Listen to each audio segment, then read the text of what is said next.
শুরু করি নাই, কোড টাক্সি, শুধু কোড টাক্সি আর ওই বাক্সটা ঠিক করছি, খালি ওইগুলা কিনবো লাইট ঠিক আর কি। আচ্ছা, তো আমরা ক্লাসের দিকে মনোযোগ দিই একটু। হুম, তা আজকে হচ্ছে তোমাদের আসসালামু আলাইকুম ওয়ালাইকুম আসসালাম। ও বাবা, কি আসলো এটা? স্যার। হ্যাঁ বলো। হুম। আর আমাদের একটা গ্রামারের কোর্স চালু করলে ভালো হয়। ওটার আমার নেগেটিভ নেগেটিভ চিন্তা ভাবনা, বুঝতে পারছো? কারণ আমি এই যে একটা সাল চালু করেছিলাম, তোমাদের প্রথম দিকে ইন্টারেস্ট ভালোই থাকে, কিন্তু শেষের দিকে আর থাকে না। অতএব মানে চিন্তা ভাবনা আমার অনেক কিছুই থাকে। একবার ফ্রি গ্রামার ক্লাস শুরু করেছিলাম তোমাদের, সেখানেও প্রথম দু একদিন আসে ফ্রি বলে, আর কেউ যুক্ত হয় না। তারপরে পেইড শুরু করলাম, তোমাদের 300 টাকা মাসিক ফি দিয়ে পেইড শুরু করলাম। সেখানেও মোটামুটি দু চারজন থাকে রেগুলার, বাকিগুলো ইরেগুলার, ঠিকমতো ক্লাস করতে চায় না। তো সেই চিন্তা ভাবনা বাদ দিয়েছি। স্যার আমাদের নিয়ে শুরু করেন স্যার, আমরা থাকবো স্যার। না, আমি ওটা ওটা সবাই বলেছে এবং সবাই করেছে। অতএব আমি আর ওই ফাঁদে স্যার, পা দিচ্ছি না, তোমাদের নিয়ে ফাঁদে পা দিচ্ছি না, বুঝতে পারছো? নেগেটিভ ধারণা, নেগেটিভ চিন্তা ওগুলো নিয়ে স্যার বললাম তো যে আমি ফ্রি শুরু করেছিলাম, ফ্রি, যে তোমাদের আমি শুধু 2 দিন সপ্তাহে ফ্রি গ্রামার ক্লাস নিব, এটা করেছিলাম। 100 150 স্টুডেন্টের মধ্যে শেষ পর্যন্ত 10 12 জন ক্লাস করতো। আমার দরকার নাই। স্যার আমাদের এই প্রাইভেট ব্যাচে কতজন স্টুডেন্ট? তোমাদের তোমাদের হ্যাঁ। প্রাইভেট ব্যাচে প্রায় প্রায় 70, মনে করো। ক্লাসে কয়জন জয়েন ও করে? বাবা, তার ক্লাসে মধ্যে 30 জন বা 40 জনের বেশি তো সে জয়েন হয় না। করে না। তাহলে বুঝতে পারছো, টাকা দিয়ে তোমাদের যতটুকু আগ্রহ প্রকাশ পায়, হ্যাঁ, মানে যখন তোমরা জয়েন হও তখন কাজে লাগে তো ভালো, না লাগলে আর কি বলবো বলো।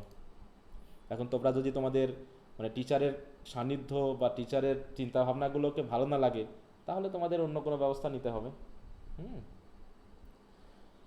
আচ্ছা, তো যাই হোক, আমরা যেটা পড়ছিলাম, আমাদের গত ক্লাস পর্যন্ত আমরা রিডিং স্কিলসের পার্ট এ থেকে কিভাবে ব্রিফ কোশ্চেনের আনসারগুলো করতে হয়, বিশেষ করে শর্ট কোশ্চেন আনসার, তাই না? আমরা এখনো গ্রামাটিক্যাল আইটেমের ভিতরে যাই নাই। তোমাদের একটা কাজ দিয়েছি যে সবগুলো মডেলের কি করবা, ব্রিফ কোশ্চেনগুলো পড়ে ফেলবা, কোনো মুখস্থ না, just you will understand them and how to write and how to read the passage. এই অ্যাবিলিটিটা একটু বাড়াও। আর দ্বিতীয়ত হচ্ছে কি, আমাদের 11 তারিখে 11 নভেম্বর পার্ট এ এর উপরে একটা টেস্ট নেওয়ার কথা আছে, সবাই অবশ্যই অংশগ্রহণ করবে। অংশগ্রহণ না করলে 2 ধরনের শাস্তি থাকবে, যে কোনো একটা মানতে হবে। একটা হচ্ছে কি, একটা হচ্ছে 50 টাকা জরিমানা, আর নাই গ্রুপ থেকে জরিমানা লিভ। স্যার? হ্যাঁ, 50 টাকা জরিমানা আর নাই গ্রুপ থেকে লিভ। এই দুটার মধ্যে যে কোনো একটা শাস্তি তোমাকে মেনে নিতে হবে। হুম। স্যার এবং এই পার্ট এর যতগুলো আসলে আমাদের প্যাসেজ আছে এর মধ্যে কয়েকটা কঠিন, ওইগুলো কি আপনি একটু দেখাই দেবেন? ওটা তোমাদের যদি সমস্যা হয় বলবা, আমি এর ভিতরে টাইম ম্যানেজ করে একদিন শুধু রিডিং স্কিলসের ওই প্যাসেজগুলো নিয়ে কথা বলবো। তোমাদের কাছে যেটা কঠিন মনে হবে রেখে দিবা, ঠিক আছে? দিয়ে একদিন বলবা স্যার আমি একদিন টাইম আচ্ছা দিব, ঠিক এর আছে। ভিতরে ওই ওই দিন শুধু আমরা রিডিং স্কিলসের ওই প্যাসেজগুলো নিয়ে একটু স্টাডি করবো, ঠিক আছে? হুম। কারণ সব প্যাসেজ তো আচ্ছা পড়ায় দেওয়া আমার পক্ষে সম্ভব না, বা ওটা স্যার সময় নষ্ট বুধবার হবে শুধু। হুম। হ্যাঁ বলো। স্যার পড়াশোনা করে বুধবারে যা যা সমস্যা থাকে ওইটা নিয়ে স্যার একটু আলোচনা করলে একটু ভালো হইব। হ্যাঁ, যেহেতু আমাদের শনিবারে 11 তারিখে টেস্ট, তাই না? তাহলে অবশ্যই তোমরা বুধবারের জি মধ্যে স্যার। আমাকে জিজ্ঞাসা করতে স্যার পারো, একটু দেখে নাও, দিয়ে জিজ্ঞাসা করতে পারো, সমস্যা নেই। আচ্ছা, তাহলে আজকে আমাদের রাইটিং স্কিলসে আমরা ঢুকবো। রাইটিং স্কিলসে যেহেতু আমাদের এই প্রথম ঢুকতে হচ্ছে, তো আমরা দেখি এখানে রাইটিং স্কিলসের আজকে ব্যাপারগুলো। আমাদের প্রথম ক্লাস না রাইটিং স্কিলের? রাইটিং স্কিলস খুবই সহজ, কঠিন কিচ্ছু না, বরং রাইটিং স্কিলসটাই মনে হয় সবগুলোর মধ্যে সহজ, ঠিক আছে? এটা আর নিয়ে স্যার ভয়, সবগুলোর মধ্যে কঠিন কোনটা তাইলে? সবগুলোর মধ্যে কঠিন হচ্ছে রিডিং স্কিলস। ও কারণ এটা সম্পূর্ণ নিজে থেকে লিখতে হয়, তো অধিকাংশই এটাতে খারাপ করে, কারণ নিজেদের অ্যাবিলিটি থাকে না। বাকিগুলো ওই যে প্রশ্ন দিয়ে দিব, উত্তর মুখস্থ করলে কমন পাবা, অন্তত 80% তো মিনিমাম কমন পাবা। হ্যাঁ, এরকমটা স্যার হয়ে থাকে। ইন্ট্রোডাকশন পোয়েট্রিটা একটু কঠিন লাগে আমার না, কাছে বেশি। পোয়েট্রি সহজ, ওটা নিয়ে কঠিন ভাবার কিচ্ছু নাই। পড়তে পড়তে এক সময় দেখা যাবে যে ওটা সহজ হয়ে যাবে। হ্যাঁ, অতএব ওগুলো নিয়ে টেনশন করার কোনো কারণ নেই। কারণ যেখানে সেটা হলো পড়াশোনা নিয়ে টেনশন করো। হুম, পড়াশোনা নিয়ে টেনশন করো, ওগুলো টেনশনের বিষয় হলো? ওগুলো কোনো টেনশনের বিষয় না। হ্যাঁ, আমরা একটু সিলেবাসটা একটু দেখি রাইটিং স্কিলসের, যে এখানে কি কি আদর্শ আসলে আমাদের আছে। হুম, এই যে রাইটিং স্কিলস, তাই তো? রাইটিং স্কিলসের বিষয়টা খুবই স্পেসিফিক, এবং এখানে একটু পড়াশোনা করলে পারে। লেখালেখি বেশি না, কিন্তু রাইটিং স্কিলসের কিন্তু লেখালেখি বেশি না, খুবই অল্প। কিন্তু বোঝার ব্যাপারটা এবং ফর্মেটিভ কিছু বিষয় রয়েছে সেগুলো জানাটা খুব জরুরি। যেমন ইংলিশ রাইটিং স্কিলসের ভিতরে এখানে আমাদের যে আইটেমগুলো আছে সেটা হচ্ছে কি, প্রথমত হচ্ছে প্যারাগ্রাফ।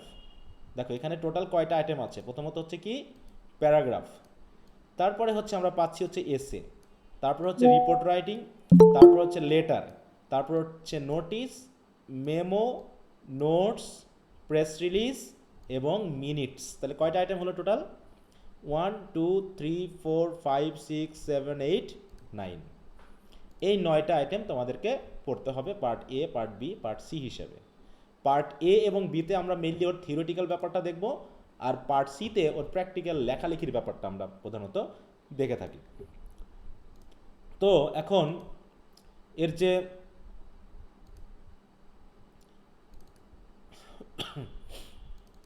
কোশ্চেন প্যাটার্নটা কেমন হবে? হ্যাঁ, কোশ্চেন প্যাটার্নটা আমি সেটাই একটু দেখাতে চাচ্ছি, ওখানে আসছি আমি। এই যে কোশ্চেন প্যাটার্নটা কেমন হবে সেটা আমি দেখাচ্ছি এখানে। ওই সবগুলোর মতোই এর কি থাকবে, দেখো এটা হচ্ছে কত সালের, এটা 2019 সালের একটা কোশ্চেন। এখানে থাকবে কি, ওই যে 9টা আইটেম দেখলাম, ওই 9টা আইটেম থেকে ব্রিফ কোশ্চেন থাকবে 12টা, এর ভিতরে যে কোনো 10টা আনসার করতে হবে 10 মার্ক। তারপরে থাকবে হচ্ছে শর্ট কোশ্চেন, এখানে টোটাল 8টা শর্ট কোশ্চেন দেওয়া থাকবে, এখানে তোমাকে যে কোনো 4টা লিখতে হবে, সরি 5টা লিখতে হবে, 4 মার্ক করে 20 মার্ক। আর তারপরে পার্ট সিতে দেখো, পার্ট সি হচ্ছে কি বললাম, প্র্যাকটিক্যাল একটা রাইটিং তোমাকে লিখে দেখাতে হবে। যেমন প্যারাগ্রাফ, এখানে ছিল হচ্ছে প্যারাগ্রাফ কাকে বলে, প্যারাগ্রাফ কত প্রকার, প্যারাগ্রাফের বিভিন্ন পার্টগুলো কি, এগুলো হচ্ছে পার্ট এ এবং বি এর ভিতরে থাকবে। কিন্তু পার্ট সিতে তোমাকে একটা প্যারাগ্রাফই লিখতে হবে, তাই তো? পার্ট সিতে তোমাকে একটা এসে লিখতে হবে, একটা রিপোর্ট লিখতে হবে, একটা ফর্মাল লেটার, ইনফর্মাল লেটার লিখতে হবে, দুটা মানে ফর্মাল লেটার লিখতে হবে। তারপরে এখানে তোমার এই যে তোমার হচ্ছে মেমো লিখতে হবে, মানে যে আইটেমগুলো আছে, প্রেস রিলিজ লিখতে হবে, এই যে আইটেমগুলো আছে, মিনিটস লিখতে হবে, মানে যে 9টা আইটেম আছে এই 9টা আইটেমের মিনিমাম একটা করে বা 2টা করে আইটেম দিয়ে মোট টোটাল এখানে 8টা কোশ্চেন দেওয়া হবে, যেগুলো তোমাকে লিখতে হবে। আর এগুলো লেখা খুবই সহজ, হ্যাঁ, যদি একটু আমরা একাগ্র হই, এগুলো যেহেতু মুখস্থ করার বিষয় না, একটু ভালো মতো বিষয়গুলো নিয়ে স্টাডি করলে পারা যাবে। সরি বলো, হ্যাঁ? 8টা কোশ্চেন লিখতে হবে, কিন্তু 5 না, লেখা মনে হয় এখানে নাকি? 8টা দেওয়া থাকবে, 8টা কোশ্চেন দেওয়া ও থাকবে, তোমাকে 5টা লিখতে হবে। এবং হ্যাঁ, কোশ্চেনের আচ্ছা মার্ক বুঝছি। হচ্ছে 10 করে। এটা তো সবগুলোরই, এই শুধুমাত্র রিডিং স্কিলস বাদ দিয়ে, রিডিং স্কিলস বাদ দিয়ে বাকি সবগুলোর কোশ্চেন প্যাটার্ন তো একই। সেই ইন্ট্রোডাকশন টু পোয়েট্রি বলো, প্রোজ বলো, তাই তো? তারপরে হচ্ছে তোমার যে আরও হিস্ট্রির যে বিষয়গুলো আছে সবারই পার্ট সিতে, এই পার্ট এতে থাকবে 12টা কোশ্চেন ব্রিফ, যে কোনো 10টা আনসার করতে হবে। এখানে থাকবে 8টা শর্ট কোশ্চেন, যে কোনো 5টা লিখতে হবে। এখানেও যে কোনো 8টা থাকবে, তোমাকে যে কোনো 5টা লিখতে হবে, এই একই ফরম্যাটে। বুঝতে পারছো? অতএব কোশ্চেন প্যাটার্ন নিয়ে খুব একটা সমস্যা না। সমস্যা কোশ্চেন মানে কমন পাওয়া নিয়েও সমস্যা না, তোমরা কমন পাবা প্রশ্ন, কিন্তু সমস্যাটা যেখানে গুছিয়ে লেখা, ভালো মার্ক পাওয়ার জন্য যেটা, সেটা হয়ে উঠবে না, হ্যাঁ, যদি তুমি এখন থেকে সতর্ক না হও। তো দেখো এখানে আমাদের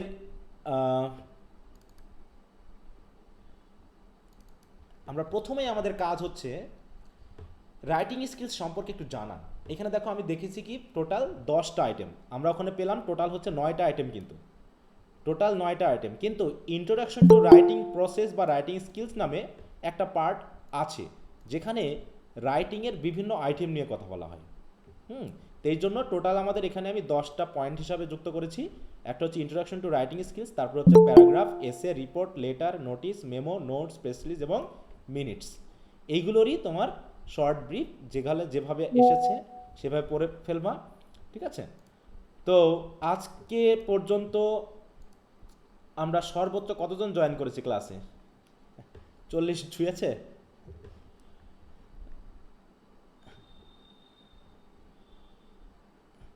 আচ্ছা, এখন কি কি বারে এবং কয়টায় ক্লাস হয়? এতবার করে মেসেজে দিয়ে দিই, তারপরেও খেয়াল করো না, এটা সমস্যা। স্যার, ক্লাস রুটিনটা কোথায় পাওয়া যাবে? আমিও পাইনি। এই যে উপরে এখানে সুন্দর করে দেওয়া আছে, এই যে এখানে দেওয়া আছে সুন্দর করে, কি দেখতে পাচ্ছ বলো তো? এই হ্যাঁ জায়গায় স্যার, পাইছি। ক্লাস টাইম জি স্যার, 7 পাইছি। PM to 8:30 PM, day Saturday, Monday এবং ওয়েডনেসডে, দেখতে পাচ্ছ? জি স্যার। এখানে সুন্দর করে দেওয়া আছে, দেখো এই যে। আর এখানে তো আমি মেসেজ দিয়ে দিচ্ছি, লিঙ্ক টিঙ্ক কোথায় কী করতে হবে এগুলো সবই দিয়ে দিচ্ছি, হ্যাঁ। আর গুগল ক্লাসরুমের সিস্টেমটা কয়েকদিন করতে করতেই শিখে যাবে, মানে আমি পুরো এটাকে সিস্টেমে নিয়ে আসার চেষ্টা করছি। আচ্ছা, এখন তাহলে আমাদের ইন্ট্রোডাকশন টু রাইটিং স্কিলস দিয়ে আমাদের আজকের পড়া শুরু। তো এখানে আমরা 2টা লেকচার পাবো।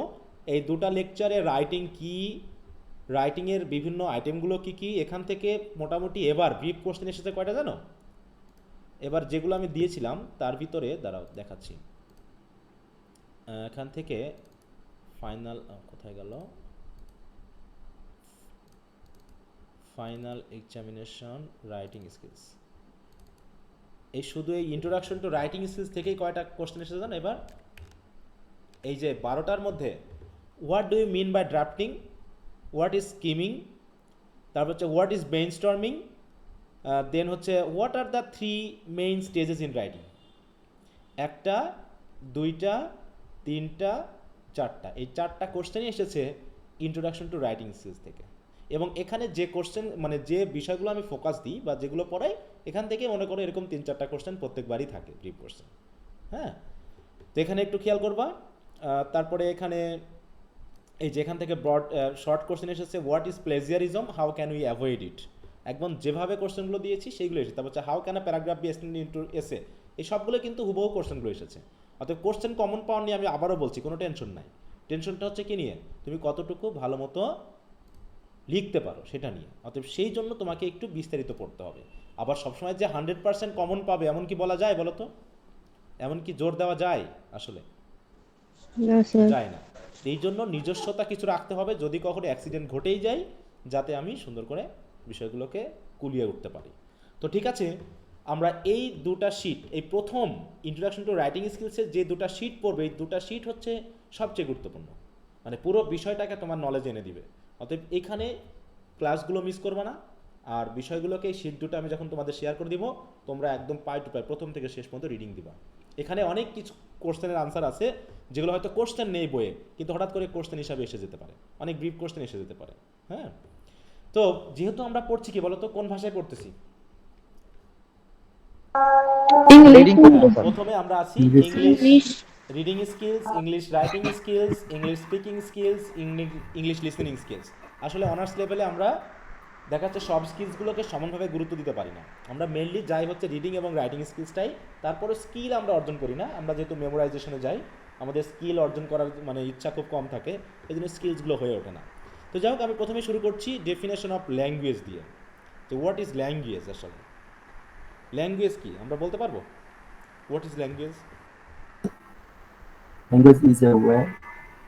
কমিউনিকেশনের একটা মাধ্যম। হ্যাঁ, সিস্টেম অফ কমিউনিকেশন, তাই না? ল্যাঙ্গুয়েজ হচ্ছে কি, সেটা হতে পারে কি সাইন ল্যাঙ্গুয়েজ আছে না, সাইন ল্যাঙ্গুয়েজ বা বডি ল্যাঙ্গুয়েজ বলি আমরা। জি স্যার, মৌনচিত্র না কিরকম হ্যাঁ, জানি বলে। ওই যে বিশেষ করে দেখবা যে বিটিভিতে, হ্যাঁ, যখন সংবাদ পাঠ করে তখন দেখবা যে বামে বা ডানে কথা না কোনায়, বলে বোঝানোর কথা না বলে চেষ্টা সে করে। কি করছে, বিশেষ করে যারা বধির বা হচ্ছে কি মানে যারা কানে শুনতে পায় না বা যারা বোবা কথা বলতে পারে না, তাদের জন্য ওই সাইন ল্যাঙ্গুয়েজটা কিন্তু ওখানে ব্যবহার করা হয়। তো whatever may be that is, it is actually a system of communication at least between 2 persons or 1 person and an animal. তাই না? অ্যানিমেলের সাথেও কি আমরা ভাষা ইউজ করি না অনেক সময়? পশুর সাথে সাইন ল্যাঙ্গুয়েজ ইউজ করে থাকি, বা জাস্ট কিছু শব্দ সাউন্ড ইউজ করে থাকি, বা হচ্ছে আমরা অনেক সময় আমরা যে শব্দগুলো ইউজ করি তারা অনেক সময় ফ্যামিলিয়ার হয়ে যায় এবং আমাদের কথাগুলো শুনতে পাই। So according to Collins dictionary, a language is a system of communication which consists of a set of sounds or written symbols which are used by the people of a particular region or country or region for talking or writing. So just for communication purpose we use some sounds or symbols. Sometimes the symbols may be written, because whenever we are in formal situation there must be written symbols, but we know that in our informal situation we actually use sounds or we talk, and then we also use our body language just to show what we want to say or what you want. In fact, language is a structured system. Language is a structured system of communication, the structure of which consists of grammar and vocabulary. So the main point is here, we know that every language has 4 different skills. What are the skills? Listening, speaking, reading and writing. But there are 2 important sub skills, and they are grammar and vocabulary. If we don't know the grammar and if we don't have proper or enough vocabulary in ourselves, we cannot express or we cannot understand what others say.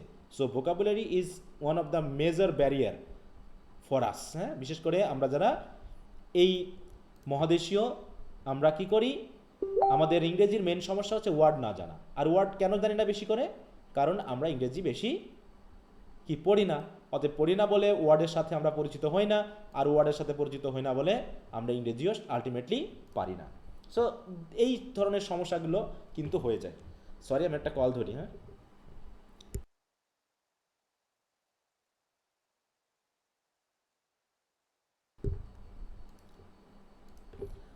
Okay, language is the primary means of human communication through a variety of methods including spoken, sign and written language, যেটা বলা হয়েছে। তো এগুলো তোমরা একটু দেখে নিবা, ঠিক আছে? এই কথাগুলো নিয়ে আমি জাস্ট একটু শুরু করাই দিচ্ছি, বাকিগুলো তোমাদের কিন্তু রিভাইজ করতে হবে। এখন ল্যাঙ্গুয়েজ স্কিলসে আসে, তাহলে আমরা প্রথমে দেখলাম ল্যাঙ্গুয়েজ, ল্যাঙ্গুয়েজের পরে আসছে কি, ল্যাঙ্গুয়েজ স্কিলস, যেটা আমরা এখন কথা বলবো। Language proficiency or skills is the, তাহলে স্কিলস বলতে আমরা কি বুঝি আসলে, প্রফিসিয়েন্সি বা স্কিলস বলতে আমরা কি বুঝি বলো তো? যে কোনো কিছু, হ্যাঁ, যে কোনো কিছুতে প্রফিসিয়েন্সি বা স্কিলস বলতে কি বুঝি, যে ওই জিনিসটা ব্যবহারের ক্ষেত্রে আই এম ভেরি কমফোর্টেবল, নাকি, মানে I can comfortably use or work with something, যেটা নিয়ে আমার কোনো সমস্যা হয় না, এটাকে বলা হচ্ছে স্কিলস বা প্রফিসিয়েন্সি। তাহলে ল্যাঙ্গুয়েজ প্রফিসিয়েন্সি বলতে আমরা কি বুঝবো? Language proficiency is the ability of an individual to use language with a level of accuracy. শুধু ইউজ করলেই হবে না, there must be at least a particular level of accuracy, একটা নির্দিষ্ট লেভেল থাকতে হবে অ্যাকুরেসির। হ্যাঁ, we can make mistakes because we can't pronounce like the natives, আমরা নেটিভসদের মতো হয়তো প্রোনাউন্স করতে পারি না, but at least we have to pronounce in such a way so that others can understand us, তাই না?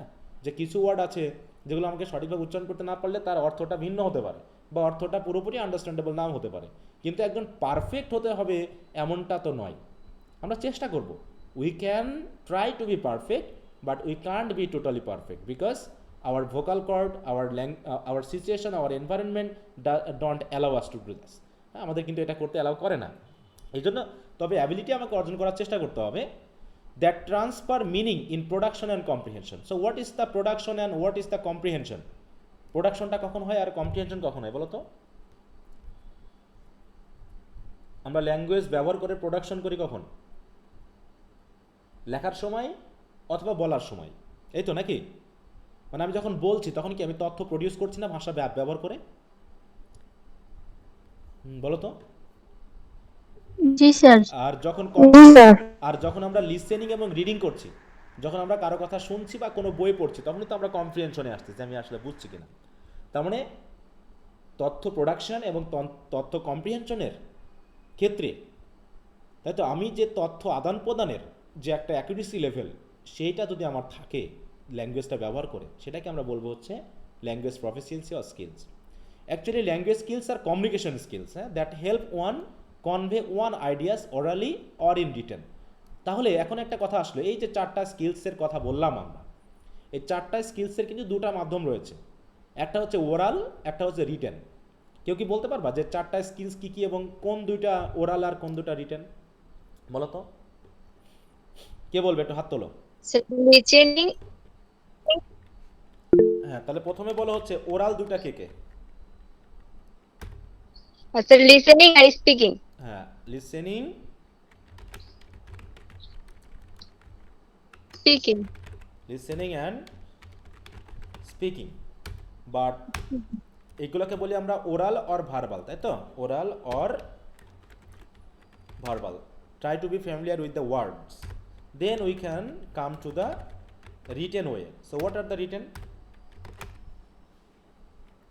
Reading and writing. Reading and writing. Okay, so in this way we can divide them, that we need to develop our 4 skills, but two out of the 4 are verbal or oral and the other 2 are written. এখন এর ভিতরে এবার একটু ভাবো তো, দেখো এখানে আমরা যদি আসি, সরি কোথায় গেল, হ্যাঁ বলছে দেখো, the 4 skills, skills which has 4 sub skills, দেখো those are listening, speaking, reading and writing. So the 4 skills are categorized into 2 different ways depending on the production and sharing of information, মানে তুমি তথ্য কীভাবে শেয়ার করছো আর কীভাবে produce করছো, এই দুটার উপরে আমরা আবার দুইটা ভাগে ভাগ করছি। দেখো ওরাল ছিল কয়টা, listening and speaking. Written format কী ছিল, রিডিং অ্যান্ড রিডিং রাইটিং। এবার যদি আমরা এই দুটাকে ধরি, কোন দুটা ব্যবহার করে আমরা তথ্য গ্রহণ করি, কোন দুটা ব্যবহার করে আমরা তথ্য রিসিভ করি বলো তো? listening and reading. রিডিং। হ্যাঁ, তাহলে এখন আবার চেঞ্জ হয়ে গেল। দেখো লিসেনিং সেটা হচ্ছে ওরালের দিক থেকে, তাই তো, আর রিডিং হচ্ছে কোন দিক থেকে, রাইটিং থেকে। রিটেনের দিক থেকে। রিটেন হয়ে থেকে, তাই তো, হ্যাঁ রাইটিং এর দিক থেকে। একইভাবে তথ্য যখন আমরা প্রডিউস করছি, producing information, first one is speaking. Speaking. Speaking, এটা হচ্ছে কি ওরাল, তাই তো, আরেকটা হচ্ছে রাইট রাইটিং। হচ্ছে আমাদের রিটেন হয়ে, নাকি? আচ্ছা, এই হচ্ছে আমরা চারটা স্কিলসকে দুইটা ডিফারেন্ট ওয়েতে আমরা বোঝার চেষ্টা করলাম। একটা কিভাবে আমরা কাজটা করছি, আর একটা হচ্ছে তথ্য গ্রহণ এবং প্রদানের ক্ষেত্রে আমরা কিভাবে ব্যবহার করতে পারি। তো এখানে সেই বিষয়টা বলা হয়েছে, তোমরা একটু খেয়াল করবা। তাহলে দেখো এখানে দিয়েছি ওরাল কি, oral language skills sometimes called spoken language skills, হ্যাঁ, include listening and speaking. On the other hand reading and writing are involve in written forms. বাকিটা তোমরা একটু দেখে নিবা, হ্যাঁ, আমি আর পড়বো না, তোমাদের কিছু কিছু পড়া থাকবে যাতে আমরা দ্রুত এগিয়ে যেতে পারি। Writing and writing skills in English. এখন যেহেতু আমাদের আজকের সাবজেক্টটা কি, রিডিং না রাইটিং নাকি স্পিকিং না লিসেনিং, রাইটিং। তাহলে আমরা বুঝতে পারলাম যে writing is one of the 4 skills. অনেক সময় পরীক্ষাতে আসে হোয়াট ইজ রাইটিং বা হোয়াট ইজ রাইটিং স্কিলস আর what is writing skills in English. তিনটা শব্দ কিন্তু তিন ধরনের। প্রথম হচ্ছে what is writing skills and what is writing skills in English. তার মানে শুধু রাইটিং কি, রাইটিং হচ্ছে কি, writing is four communication skills of a language. হ্যাঁ, আর এক্ষেত্রে আমরা কি দেখে নিচ্ছি, প্রথমে আমরা রাইটিং এর সংজ্ঞাটা দেখি যে রাইটিং কি বলে। Writing is one of the 4 communication skills of a language. It is the process of using symbols like letters of alphabet, punctuation, spaces to communicate thoughts and ideas in a readable form. এইটুকু হচ্ছে আমাদের definition রাইটিংয়ের। আমি যদি শুধু প্রথম সেন্টেন্সটুকুই দিই তাহলে কি আমার পুরো কথাটা আসবে? মনে করো আসলো হোয়াট ইজ রাইটিং, তুমি শুধু লিখলা writing is one of the 4 communication skills of a language, এটা বললে কি আমার উত্তরটা কমপ্লিট হবে? না স্যার। হ্যাঁ, আমাকে তোর প্রসেসটা বলতে হবে। রাইটিং এ কোন ধরনের প্রসেস ইউজ করি, তখন সেই প্রসেসটা আমাকে বলতে হচ্ছে। It is the process of using symbols, letters of the alphabet, punctuation, spaces to communicate thoughts and ideas in a readable form. এই পুরোটা আমাকে লিখতে হচ্ছে আমাদের একটা ব্রিফ কোশ্চেনের আনসার হিসেবে, যদি ব্রিফ কোশ্চেনটা হয় হোয়াট ইজ রাইটিং। এখানে আরো সংক্ষেপে বলছে কি, in fact writing is the act of generating on revising a text based on rules and conventions to communicate the idea. তাহলে এটা একটা generating and revising idea. Skills like research, planning, outlining, editing, revision, spelling and grammar and organisation etcetera are crucial component of writing process. তাহলে রাইটিং প্রসেসের কম্পোনেন্টগুলো কী কী দেখো তো? তাহলে রাইটিং প্রসেসের জন্য আমাদের কিছু স্কিলস দরকার, সেই স্কিলসগুলো কী কী এখনই ধরবো আমি। রিচার্স। হ্যাঁ, একটু দেখে নাও সবাই।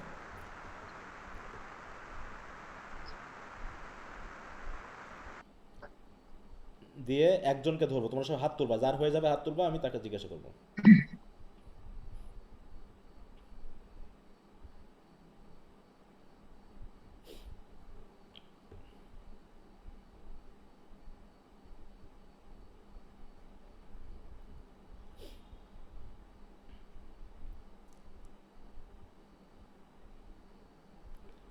আচ্ছা, কে বলবা, বলো, হাত তুলো দেখি কি কি আছে নামগুলো।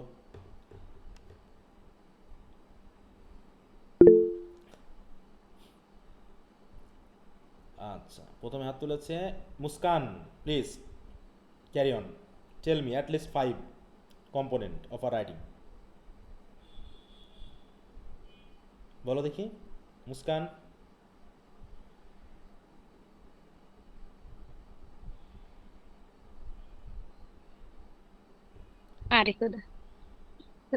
Idea, outlining, editing, revising, spelling. Anyone একটু হেল্প করো এবার। আচ্ছা আমি একদিন বলছি। এরপর বিজলি আক্তার বলো, বিজলি আক্তার প্লিজ। Research, হ্যাঁ বলো। research planning, grammar, spelling, spelling, editing, হুম, revision, revising, revising. revising, outlining. আচ্ছা তো যথেষ্ট বলেছো, ওকে। এরপর আসি, দেখো সবাই একটু দেখে নিবা। তো থ্যাংক ইউ হাত তোলার জন্য, যে সবাই অ্যাক্টিভলি হাত তুলেছো। এরপর আসি, তাহলে আমরা কি দেখলাম, যে প্রথমে দেখলাম রাইটিং এবং রাইটিং স্কিলস কি, আর রাইটিং এই স্কিলসের মধ্যে কি কি বিষয়গুলো আসলে ইনক্লুড থাকে।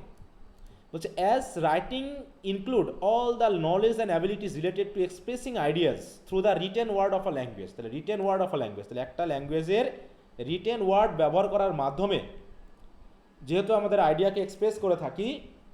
ইংলিশ রাইটিং স্কিলস, এবার আমরা ইংলিশ রাইটিংয়ে আসছি। English writing skills refer to the knowledge and abilities of expressing ideas using English language. তাহলে ইংলিশ রাইটিং স্কিলস কি? প্রথমে আমরা দেখলাম রাইটিং এবং রাইটিং স্কিলস, তারপর দেখলাম ইংলিশ রাইটিং স্কিলস কি, বলো। ইংলিশ রাইটিং স্কিলস বলতে বোঝাই আমরা কি, to the knowledge and ability of expressing ideas using English language. তাহলে ইংলিশ ল্যাঙ্গুয়েজকে ইউজ করার মাধ্যমে আমরা কীভাবে আমাদের রাইটিং কার্যক্রমটা করতে পারি এবং কমিউনিকেশন করতে পারি, সেটাই হচ্ছে ইংলিশ রাইটিং স্কিলস, তাই না? তো ব্যাপারটা এরকম। এখন তাহলে আমাদের রাইটিং তো করতে হবে, তাহলে রাইটিংয়ের নিশ্চয়ই একটা প্রসেস আছে, যে আমাকে একটা রাইটিংয়ের যেতে হলে কি কি বিষয়গুলোকে অনুসরণ করতে হয়, কোন কোন বিষয়গুলো আমাকে ফলো করতে হবে। যে রাইটিংয়ের ক্ষেত্রে কোনো কিছু রাইটিং করার আগে কি আমরা কোনো রকম চিন্তা করি না, বলো তো? যে মনে করো এখন তোমাদের যদি আমি একটা টপিক দিই, মনে করো টপিক হচ্ছে ইম্পর্টেন্স অফ লার্নিং ইংলিশ, এই টপিকটা দিয়ে তোমাদের আমি একটা বিষয় লিখতে বললাম, একটা প্যারাগ্রাফ লিখতে বললাম, তা তুমি কি লেখা শুরু করবে এখনই? প্রথমে প্রি রাইটিং মানে চিন্তা করতে হবে, মানে কি আমাকে আগে কি করতে হবে, একটা লেখা শুরু করার আগে আমার অনেকগুলো কাজ আছে। প্রথমত আসলে টপিকটা কি, তারপর হচ্ছে এই সম্পর্কে আমি কি কি ইনফরমেশন দিব, সেগুলো আমাকে সার্চ করতে হবে বিভিন্ন জায়গাতে, সেটা ইন্টারনেট হোক, বই হোক, তাই না, বা কারোর সাথে কথা বলে হোক। I need to collect the information and then I need to think over how I will represent the information. এখন আমি এই যে ইনফরমেশন কালেক্ট করেছি সেগুলো আমি কিভাবে দিব। তাহলে প্রথমে হচ্ছে কি, আমি বলতে পারি কি থিঙ্কিং, তাই না?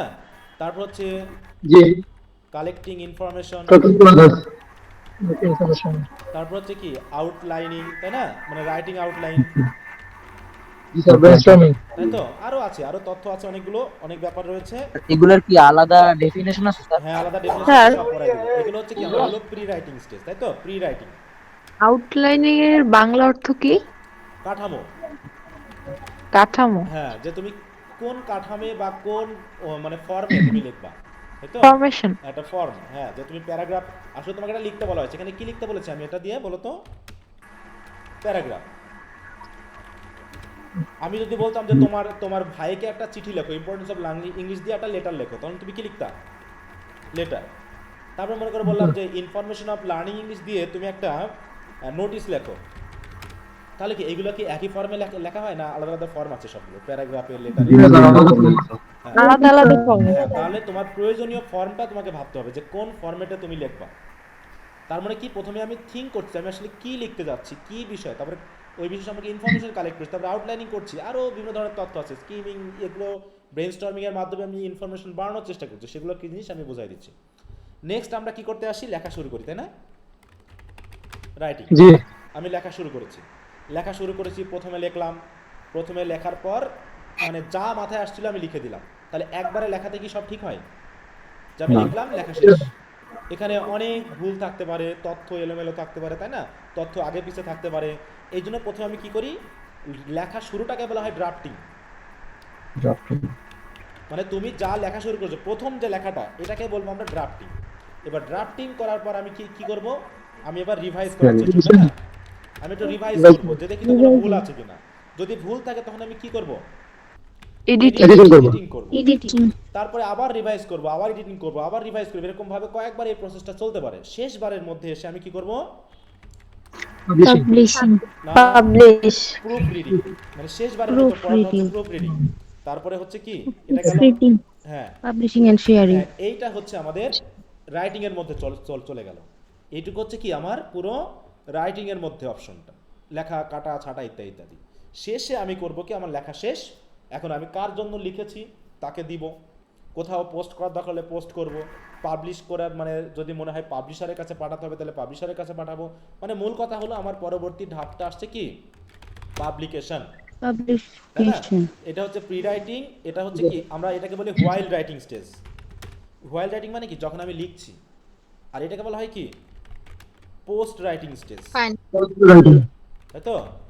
স্যার এটা কি মেইন স্টেজ স্যার রাইটিং এ? সরি বলো, হ্যাঁ এগুলো হচ্ছে মেইন স্টেপ।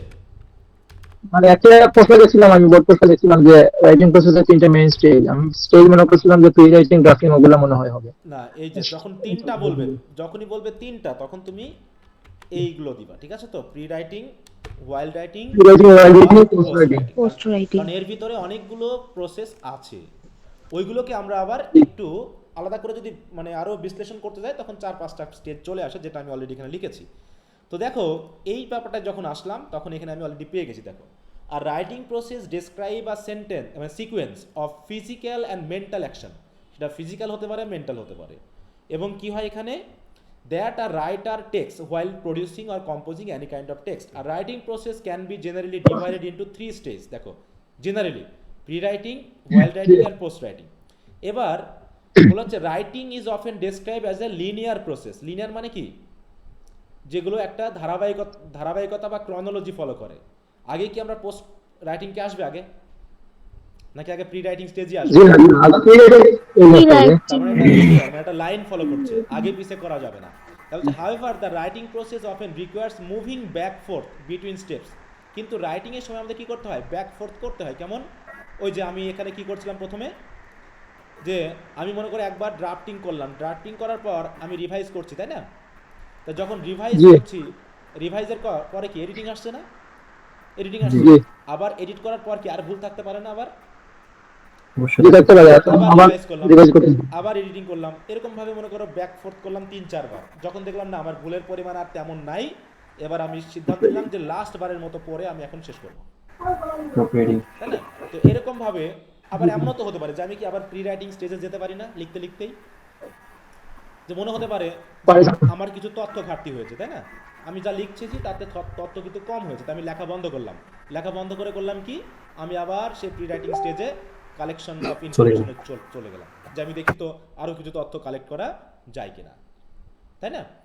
এইভাবে কিন্তু আমরা কি করতে পারি, আমাদের লেখাটাকে আরো ভালো করার জন্য চেষ্টা করতে পারি। তাই যে স্টেজগুলো আছে সবসময় যে এই স্টেজগুলোই একদম থাকতে হবে তা নয়। আমরা বলতে পারছি কি যে কখনো কখনো moving back and forth between steps এটা হতেই পারে, and is often complex more than the linear model represents. In the first stage, প্রথম দিকে কি করতে হয়, আর writer needs to research his topic. ওই যে রিসার্চ পড়লাম আমরা, তাই না? এই যে এখানে আমরা প্রথমেই পড়েছিলাম যে কি কি আছে স্কিলস। প্রথমে কি রিসার্চ, রিসার্চ মানে কি ওই যে বিভিন্ন পড়া, হ্যাঁ, and makes preparatory work before entering the while writing stage. এই যে তাহলে হোয়াইল রাইটিং স্টেজে যাওয়ার আগেই আমাকে প্রিপারেটরি ওয়ার্ক করতে হয়। আফটার রাইটিং দ্য টেক্সট, তারপরে আমরা যখন ড্রাফটিং করে ফেলেছি তখন আমাদের কি করতে হচ্ছে, it is important to take a time to revise and correct the errors before submitting the final result or publishing it.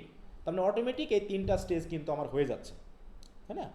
The above mentioned 3 stages of writing process involve more steps to successfully prepare a report or a written document. তাহলে 3টা স্টেজের মধ্যে আরো কিছু stage involve করছে। The process of writing involves researching the topic। এবার এখানে বলা হয়েছে প্রথমে টপিকটাকে রিসার্চ করলাম, প্ল্যানিং দ্য স্ট্রাকচার, আমি কোন স্ট্রাকচারে লিখবো সেটা প্ল্যান করলাম, ড্রাফটিং দ্য টেক্সট, টেক্সটটা আমি লিখে ফেললাম মাথায় যা আছে, রিভাইজিং দ্য ড্রাফট, তারপরে আমি ড্রাফটটাকে রিভাইজ করলাম, তারপরে এডিটিং করলাম, প্রুফ রিডিং করলাম। এগুলো করার পর আমি ফাইনালি কি করব, পাবলিশ দ্য রাইটিং। এই যে স্টেপগুলো, তারপরে depending on the required actions the writing process is further divided into 5 steps which are pre writing, drafting, revision, editing and proof reading. এরকম 5টা স্টেজে কিন্তু ভাগ করা হচ্ছে। আসলে এই স্টেজটা যে 5টাই তা নয়, আরও বিভিন্ন গ্রামারিয়ান বা আরও বিভিন্ন রাইটার কিন্তু বিভিন্নভাবে ভাগ করেছে। আমাদের যেহেতু বইগুলোতে এই 5টা স্টেজ দেওয়া আছে, তো আমি 5টা স্টেজের সাথে লিঙ্ক লাগানোর চেষ্টা করেছি। এইখানকার প্রি রাইটিং স্টেজটাকে আমরা একটা অপশন ধরছি, কারণ এখানে অনেকগুলো স্টেপ ফলো করতে হয় যেটা টোটালি প্রি রাইটিংয়ের মধ্যেই পড়ে যায়, কারণ আমরা একটা লেখাও লিখি না ওই সময়, ঠিক আছে, আমরা একটা লেখাও লিখি না। তাহলে কি দাঁড়াচ্ছে এই জায়গায় দেখো, researching the topic and planning the structure, এটা হচ্ছে কি আমাদের প্রি রাইটিং স্টেজ। আর composing and while writing stage হচ্ছে কি drafting, revisioning, editing and proofreading. কারণ এই এডিটিংয়ের মতোই প্রুফ রিডিংটা। তাহলে এই তিনটা স্টেজ আমরা ফলো করছি কোথায়, হোয়াইল রাইটিং স্টেজে। আর প্রোস রাইটিং স্টেজে আমরা যাচ্ছি পাবলিশিং অ্যান্ড শেয়ারিং।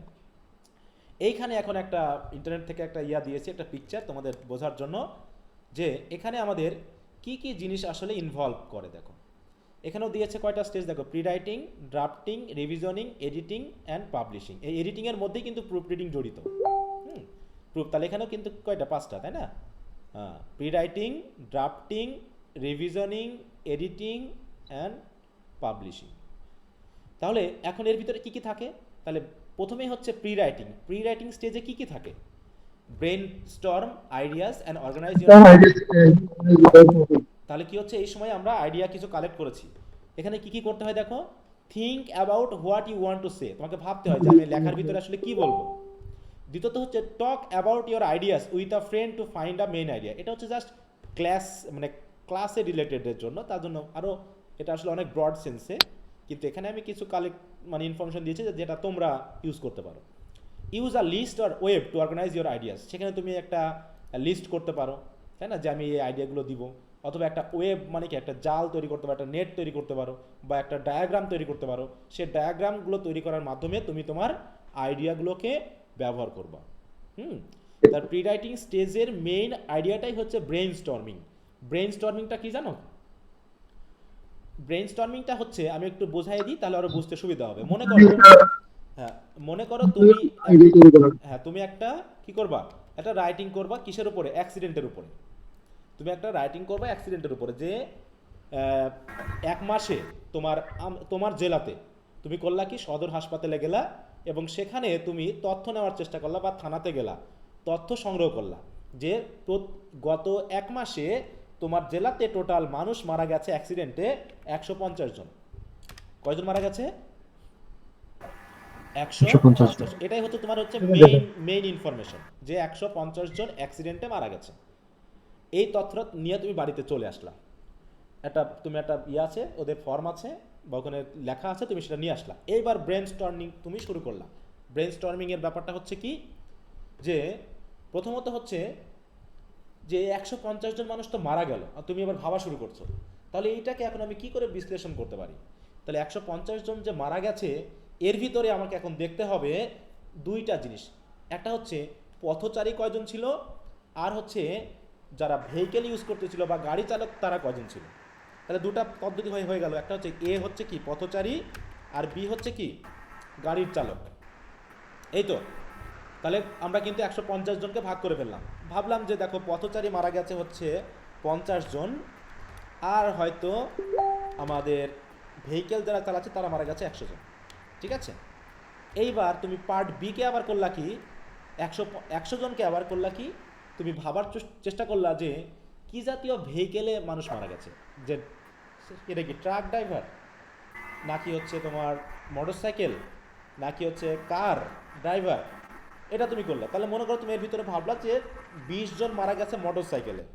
ঠিক আছে, তো বার করলাম যে 20 জন মারা গেছে মোটরসাইকেলে, তারপরে 30 জন মারা গেছে হচ্ছে বড় যে সকল হাইওয়ে বাস টাস এগুলোতে। এরকম করে তুমি ভাবলা মনে করো। এবার তুমি ভাবলা যারা মোটরসাইকেলে মারা গেছে এদের ভিতরে কে কোন ধরনের মোটরসাইকেল ইউজ করতো, কারা খুবই বড় এবং কি বেশি সিসির মোটরসাইকেল ইউজ করতো। তাহলে তুমি যে দেখা গেল যে এর ভিতরে 20 জনের ভিতরে মোটামুটি 12 জন মারা গেছে, মোটামুটি কত বলবো 150+ সিসির যে গাড়ি সেগুলোতে, তাই না? এবার তুমি ভাবলা যে এই গাড়িগুলোর মধ্যে আবার ছিল কি, কোন কোম্পানির ছিল গাড়িগুলো। এইভাবে করে কিন্তু তুমি দেখো 150 জন থেকে আমি কি অনেক বড় তথ্য করে ফেলছি না এই জায়গাতে। এটা কিন্তু ঘরে বসে মাথা খাটিয়ে আমি কাজটা করছি। এটাই হচ্ছে কি আমাদের ব্রেন স্টর্মিং। এর জন্য আমি ডায়াগ্রাম করছি, এর জন্য আমি অন্যের সাথে ডিসকাশন করছি, বা আমি বিভিন্ন ধরনের বই টই পড়ে আমি দেখার চেষ্টা করছি। তার মানে এখানে হচ্ছে কি ব্রেন স্টর্মিং চলছে, যেমন মাথা খাটাচ্ছি যে কি করতে হবে। তাই বলছে brainstorm ideas and organize your topic. ড্রাফটিংয়ে কি হয়, জাস্ট তুমি যা পেয়েছো লেখা শুরু করো। ব্রেন স্টর্মিং যথেষ্ট হয়েছে, লেখা শুরু করো। অর্থাৎ create a rough copy of your writing. তাহলে লেখার একটা রাফ কপি তৈরি করো।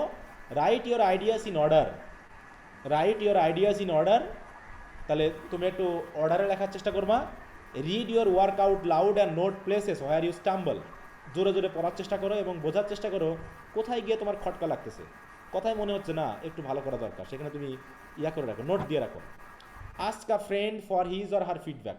তুমি তোমার বন্ধুর কাছ থেকে বা বড় কেউ আছে গাইডের কাছ থেকে তুমি একটু ফিডব্যাক নেওয়ার চেষ্টা করো যে তোমার রাইটিংটা ঠিক আছে কিনা।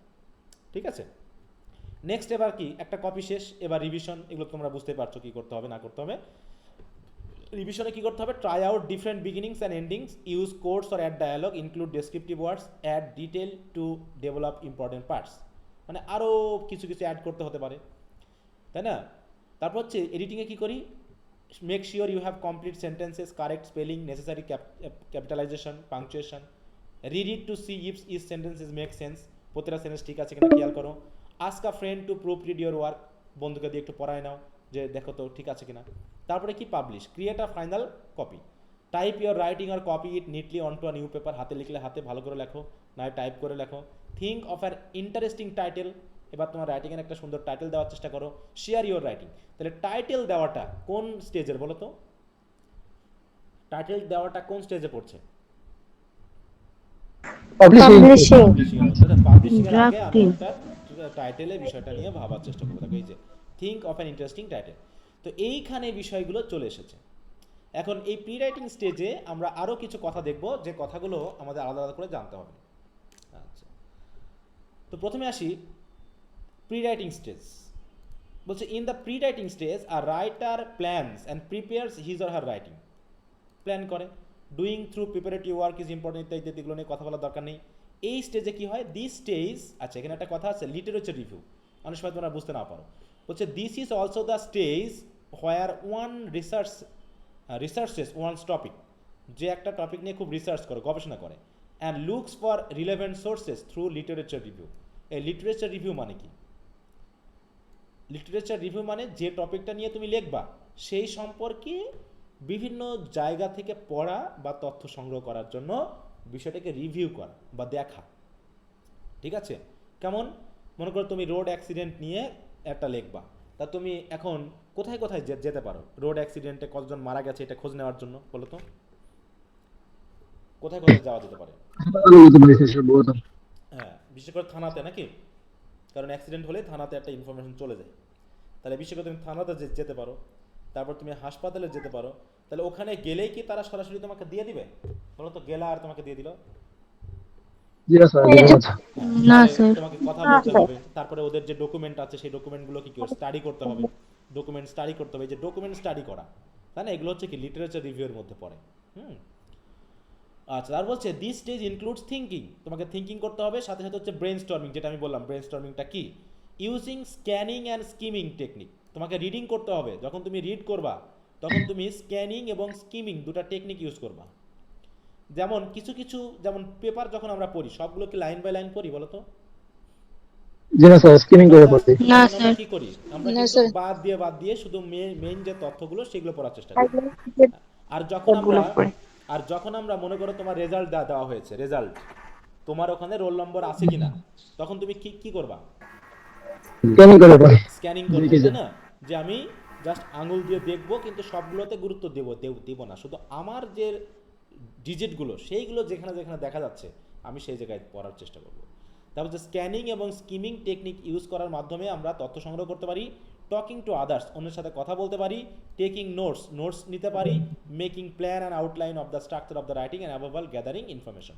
তাহলে প্রি রাইটিং স্টেজে আমাদের এই তথ্যগুলো মেনলি, এই কাজগুলো করতে হয়, আর এই জাতীয় তথ্য আমাকে সংগ্রহ করতে হয়। তাহলে এখানে আমরা 4টা নতুন তথ্য পেয়েছি। একটা হচ্ছে কি লিটারেচার রিভিউ, আরটা হচ্ছে কি ব্রেন স্টর্মিং, একটা হচ্ছে স্ক্যানিং, আর একটা হচ্ছে কি স্কিমিং।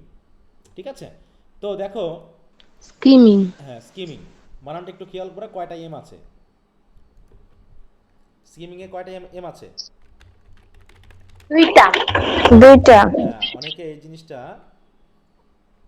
ভুল করে, তাই আগে বলে রাখলাম একটু সতর্ক হতে। দেখো লিটারেচার রিভিউটা আসলে কি, এখানে যদি আমরা একটু সংক্ষেপে পড়ার চেষ্টা করি।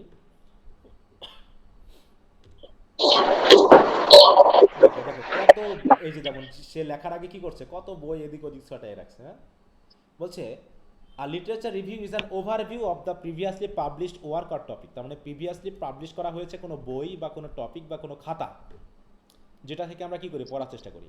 The term can refer to a full scholarly paper or a section of the scholarly work such as book, নাকি কোনো বই বা কোনো আর্টিকেল, যেগুলো কি করতে হয়, আমাদেরকে পড়তে হয়। তো আচ্ছা, অত দরকার নেই, জাস্ট আমরা এটুকুই দেখলাম, অত দূর পরে লাভ নাই। এরপর হচ্ছে এখন আমরা দেখব ব্রেন স্টর্মিংটা কি। এটা কিন্তু প্রশ্নই আসছে যে হোয়াট ইজ ব্রেন স্টর্মিং, এটা মনে তোমাদের এসে গেছে এবার নাকি, দেখলাম। জি স্যার। আচ্ছা, তারপরে যেহেতু আমাদের দেখতে হবে, একটু পড়ে নাও। বলছে brain storming is a process design two obtain the maximum number of ideas to a specific area of interest. ওই যে আমরা 150 জনের অ্যাক্সিডেন্টের লিস্ট নিয়ে এসে আমরা তথ্যকে কি ম্যাক্সিমাইজ করে ফেলছি না, বিভিন্ন ধরনের তথ্য কিন্তু আমরা অ্যাড করে ফেলছি, যে কে ট্রাক ড্রাইভিংয়ে মারা গেছে, কে বাস ড্রাইভিংয়ে মারা গেছে, কে মোটরসাইকেলে মারা গেছে। যে মোটরসাইকেলে মারা গেছে সে হালকা মোটরসাইকেল নাকি ভারী মোটরসাইকেল, ভারী মোটরসাইকেল হলে কোন কোম্পানির মোটরসাইকেল, এরকম দিয়ে কিন্তু দেখাচ্ছে কি আমি আমার লেখাটাকে বড় করে ফেলছি। তো এইভাবে ব্রেন স্টর্মিং মানেই হলো একটা প্রসেস যেখানে আমি obtain the maximum number of ideas. It is also a technique that maximize the ability to generate new ideas. একই কথা। Actually, it is an informal way of generating ideas, thoughts, and information regarding a certain topic and organizing it to create a meaningful context. There are a number of useful techniques for brainstorming. তাহলে brainstorming এর অনেক উপায় রয়েছে, কেমন free writing, listing, clustering, mapping and mind mapping. এই পদ্ধতিগুলো আমরা ব্যবহার করার মাধ্যমে কি করতে পারি, ব্রেনস্টর্মিং করতে পারি। যেমন আমি এখানে লিস্ট করতেছিলাম, তাই না, আমি কি করছিলাম, ডায়াগ্রাম তৈরি করার চেষ্টা করছিলাম এইভাবে, যদি এখানে তৈরি করতে পারছি না, কিন্তু এখানে আমি এভাবে আলাদা আলাদা করে তথ্যগুলোকে দেখার চেষ্টা করছি। তারপরে যখন লিখবো তখন ওইগুলোকে আমি ফলো করবো সরাসরি। এরপর আসি স্ক্যানিং কি জিনিস। আচ্ছা, আমি আইডি নাম্বারটা, তাই তো,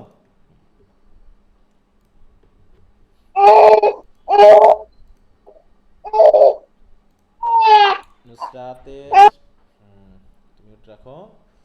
মেয়েদের অনেক কষ্ট করে পড়াশোনা করতে হয় না।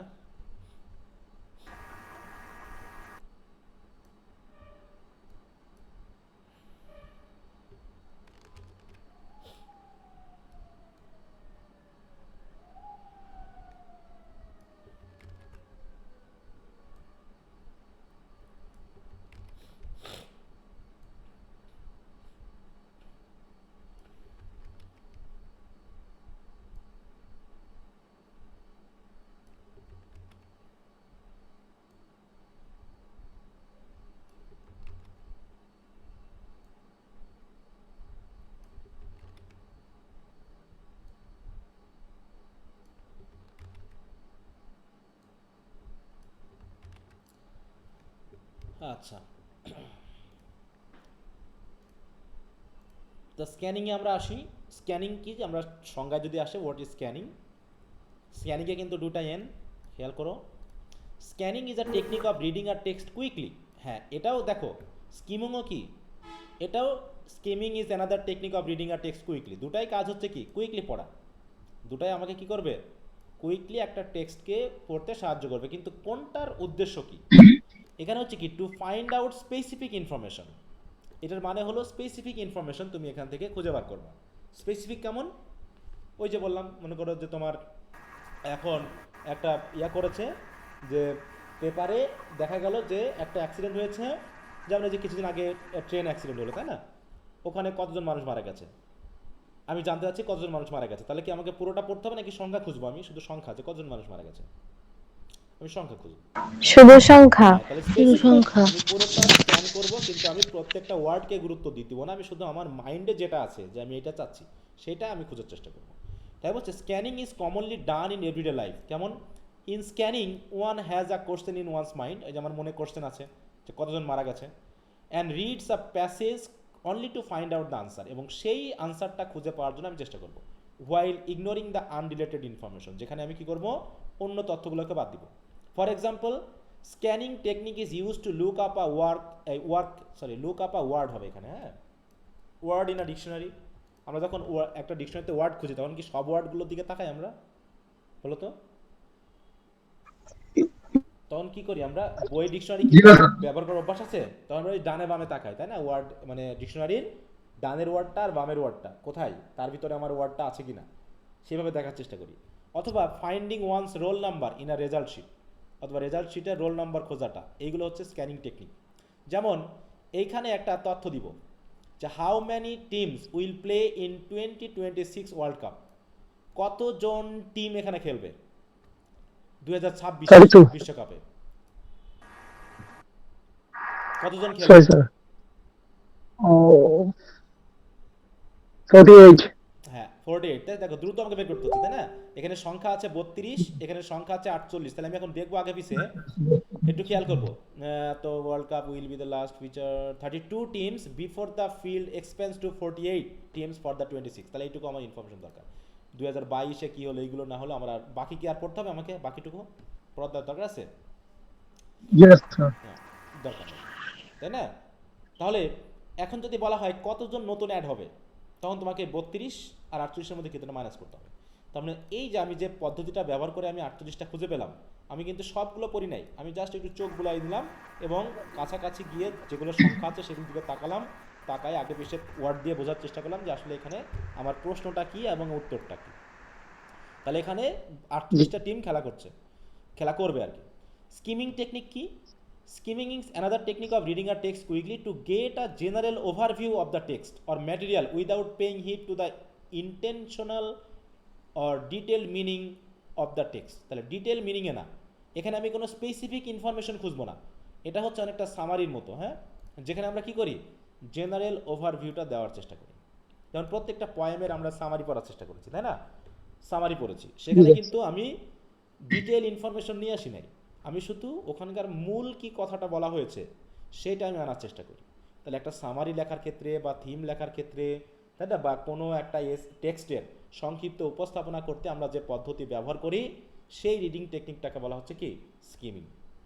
বলছে in skimming technique instead of closely reading every word, বলছে প্রত্যেকটা ওয়ার্ডকে মনোযোগ দিয়ে পড়ার বাদ দিয়ে the reader focuses on the introduction, chapter summaries, first or last sentence of the paragraph and bold words and text feature. মানে মূল কথা হলো ইম্পর্টেন্ট বিষয়গুলোর যে ইন্ডিকেশন দেওয়া আছে সেই ইন্ডিকেশনকে ফলো করে আমি বিষয়গুলোকে বোঝার চেষ্টা করার মাধ্যমে যে রাইটিংটা করব, তাহলে রাইটিংটার জন্য যে আমি টেকনিকটা ফলো করলাম সেইটাকে আমরা স্কিমিং বলছি। বলছি ইনফ্যাক্ট স্কিমিং ইজ, হ্যাঁ বলো। আর মাত্র 4 মিনিট আছে, অ্যাটেন্ডেন্সটা নিলে ভালো হয়। নেওয়া হয়েছে, অ্যাটেন্ডেন্স নেওয়া হয়েছে, তুমি হয়তো খেয়াল করোনি।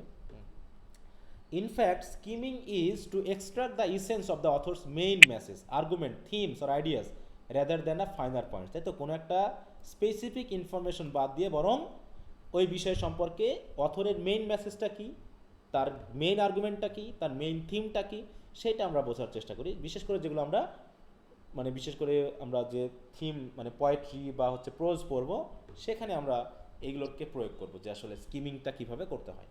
যেমন এইখানে আমরা কি বলতে পারি এই উত্তরটার ক্ষেত্রে, একই জিনিস, প্যাসেজটা কিন্তু দেখো একই, কিন্তু আমার প্রশ্নটা কি বলছে, read the passage below and write the essence of the message. এই মেসেজটার মূল কথা কি বলতো? আগে আমরা শুধুমাত্র 48 শব্দটাকে খুঁজেছিলাম, কিন্তু এখন আমাদের কাজ হলো এইখানে কি বলা হয়েছে তোমাকে, আসলে মূল কথাটা কি। এখানে হাইলাইটেড পয়েন্টগুলো এন্ড যে কোডগুলো আছে এগুলো একটা জেনারেল না, তোমাকে কি বলা হয়েছে এটা দিয়ে তোমাকে কি ইনফরমেশন দেওয়া হয়েছে, মূল কথাটা সেটা বলো। ওয়ার্ল্ড কাপে বলা হয়েছে, তবে মানে এক্সট্রা কিছু কান্ট্রিকে এড করা হবে না, 48টা টিম খেলবে, এটা মূল কিন্তু কথা হলো যে আগামীতে একটু টিমের সংখ্যা বেড়ে যাবে, তাই তো, অংশগ্রহণকারী টিমের সংখ্যা বেড়ে যাবে, এটাই হলো মূল। কতজন বাড়বে না বাড়বে সেটা না, এখানে বলাই হয়েছে যে আগামী বিশ্বকাপে বর্তমানের চেয়ে আরো বেশি দল খেলবে, এই কথাটা বলা হয়েছে, ঠিক আছে? এটা হচ্ছে ইসেন্স। তাহলে এখানে কি বলছে দেখো, যে the number of FIFA world cup playing teams is going to increase in the next world cup. সংখ্যা দেওয়ার দরকার আছে আমার, এখানে আমি বলতে চেয়েছি যে ওয়ার্ল্ড কাপে আমার কি প্লেইং টিমসের সংখ্যা বেড়ে যাবে, এইটুকু আমার বলার উদ্দেশ্য ছিল। তাহলে এই যে পদ্ধতিটা আমি ইউজ করলাম এটাকে বলা হচ্ছে কি আমাদের স্কিমিং। এখানে কি আমি skimming, স্পেসিফিক sir. কত সাল কত ইয়া এগুলো কি লিখেছি এই জায়গায় বলো তো? বরং এইগুলো জি না, স্যার। পড়ার মাধ্যমে আমি তথ্যটা বুঝেছি যে না নেক্সট বার ফুটবলের প্লেয়ার টিমের সংখ্যা বাড়বে, অতএব আগের যে কয়দিন খেলা হতো তার থেকে হয়তো আরো বেশি দিন ধরে খেলা হবে নাকি জি স্যার। এইটা। তাহলে এই যে the way you have found the above message is called skimming technique, এটাকে স্কিমিং বলা হচ্ছে। তাহলে আমরা এখানে ব্রেনস্টর্মিং, স্ক্যানিং এবং স্কিমিং সম্পর্কে একটু বোঝার চেষ্টা করেছি। তোমাদের কাজ হবে বাড়িতে সুন্দর করে পড়ে ফেলা এবং তিনটার ব্রিফ ডেফিনেশন আমাকে লিখে দিবা আগামী ক্লাসে, ঠিক আছে? যে what is brainstorming, what is skimming, what is scanning, এইটুকু তোমরা সংক্ষেপে ব্রিফ আকারে আমাকে লিখে সাবমিট করবা তোমাদের একবার ওখানে লেখানোর জন্য। এবার আসি হোয়াইল রাইটিং স্টেজ। তাহলে হোয়াইল রাইটিং স্টেজে অটোমেটিক আমাদের বেশ কিছু স্টেজ চলে আসছে, প্রায় 3-4টা স্টেজ কিন্তু এখানে চলে আসছে। আচ্ছা, অ্যাবাউট টু এন্ড, এটা শুরু করার আগে আমি কেটে দিলাম, হ্যাঁ।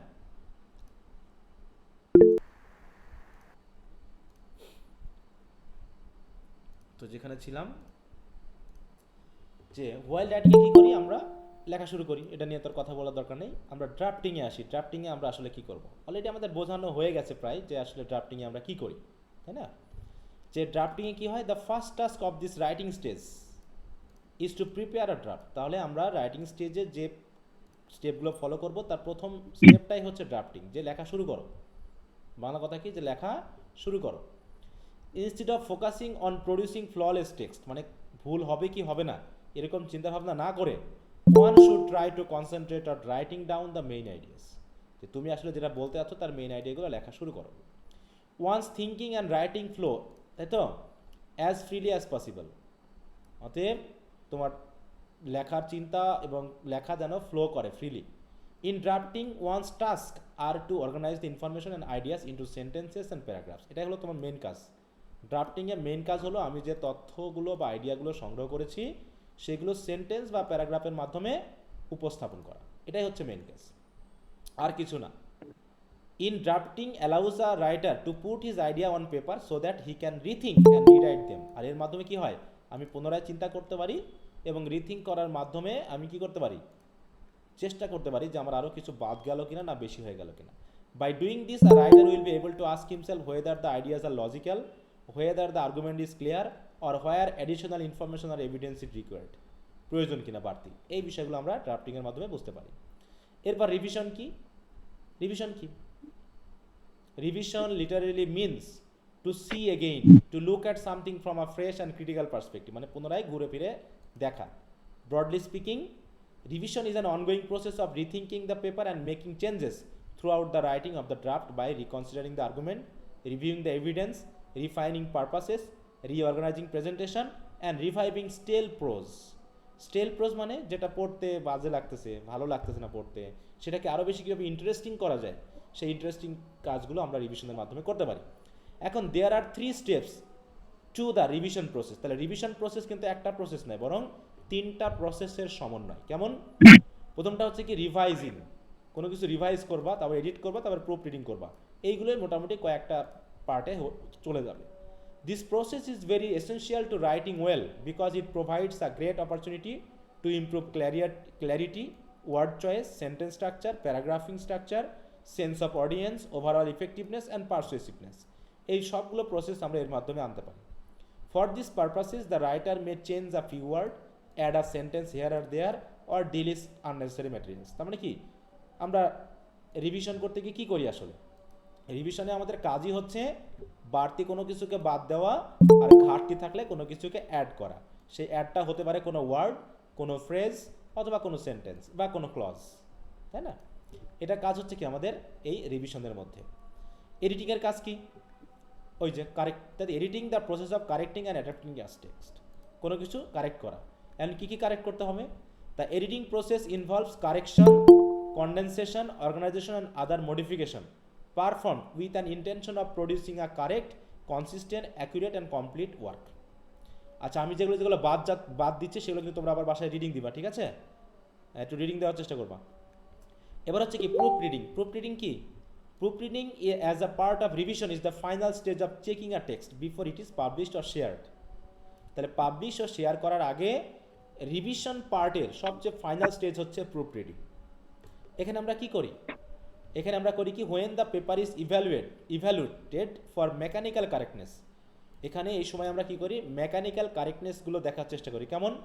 গ্রামার কারেক্টনেস, টেন্স ঠিক আছে কিনা, ভয়েস ঠিক আছে কিনা, punctuation, spelling, omitted words, repeated words, spacing and format and typographical errors, type করতে গিয়ে কোনো ভুল হয়ে গেছে কিনা, একটা টি থাকার কথা ডাবল টি হয়ে গেছে কিনা, অথবা একটা এস থাকার কথা ডাবল এস হয়ে গেছে কিনা, এই জাতীয় ভুলগুলো আমরা প্রুফ রিডিংয়ে দেখি। প্রুফ রিডিংয়ে মেজর কোনো ভুল দেখা হয় না, যে তথ্যগত ভুল সেটা না। এখানে হচ্ছে জাস্ট ওই রাইটিংয়ের পরে ফাইনাল স্টেজে এসে আমরা দেখার চেষ্টা করি গ্রামাটিক্যাল এবং অন্যান্য স্পেলিং সহ ফরমেটিভ কোনো সমস্যা আছে কিনা। ঠিক আছে?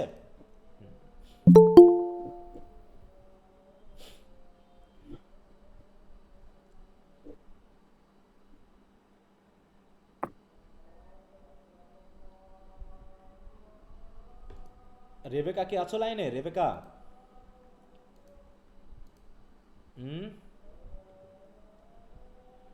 ক্লাসে যুক্ত না থেকে ওখানে প্রশ্ন করলে হবে? বলো। হ্যাঁ, এটা যে আমি পড়াচ্ছি এটা কোন বই থেকে পড়াচ্ছি বলো তো? কোন বই থেকে পড়াচ্ছি? না স্যার। হ্যাঁ, এটা একটা নিজস্ব শীট, এটা কোনো বই না।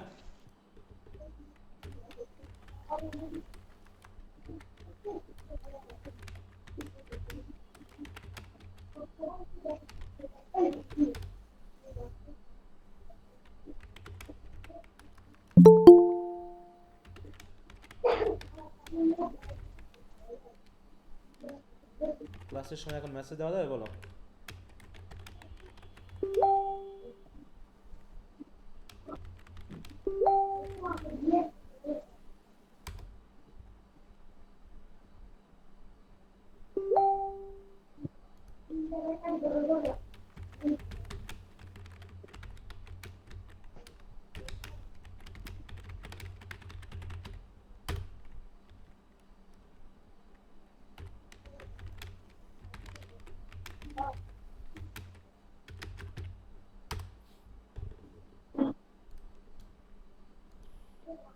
আচ্ছা,